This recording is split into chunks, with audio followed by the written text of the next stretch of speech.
আসছো, তাহলে আমাদের কাজ হলো আজকে জামাল ভাইয়ের কাছে তোমাদের মনে করো তোমরা একটা সংবাদ করবে, একটা প্রেস, তুমি চ্যানেল থেকে আসছো, তুমি সময় টিভি থেকে আসছো, বুঝছো?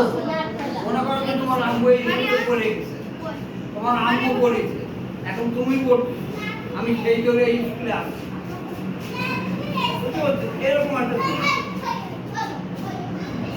তাহলে বুঝতে পারছো, আজকে আমাদের অতিথি হলো জামাল ভাই, উনি পেশায় একজন মুড়ি ঝাল মুড়ি বিক্রেতা, আমাদের স্কুলের একটা আমি বলি প্রায় 1986 সালের থেকে 1986 সালের থেকে আজ প্রায় 38-39 বছর মাল বেঁচে এই জায়গায়।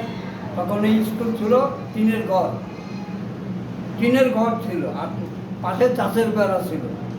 মেঘ দেখবি ছেলেবেলে বর্ষার থেকে বেড়া ওঠা ভাঙে জানলা দিয়ে সব বই খাতা নিয়ে চলে যেত ভেসবে বিদায়। গব্বর স্যার ছিল, মতিউর ছিল, নজরুল স্যার ছিল, সেকেন্দার স্যার ছিল, এরা সব মারা গেছে, এরা বাইছে নেই। আর সেই আমলের থেকে আমি এই জায়গায় আসি। আর এখন 3 তলা বিল্ডিং হয়েছে কবে? 1993 সালে। কত বছর? তাহলে 32 বছর হয়েছে। সোজা হিসেব করতে হবে, কিন্তু 32 বছর হচ্ছে এই স্কুলটা। আমি এখানে আছি 38-40 বছরের মতন এই স্কুলের সামনে।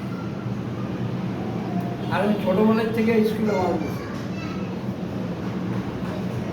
মানে এই এলাকার থেকে 21 নম্বর ওয়ার্ডের থেকে 7 নম্বর কাঠ পর্যন্ত আমার নাম করে সবাই চেন। ছোট বড় লাঙ্কা পেয়ে জিজ্ঞেস করে।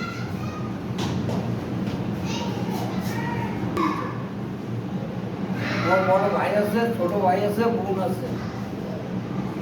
আমার মাকে নিয়ে 6 জন।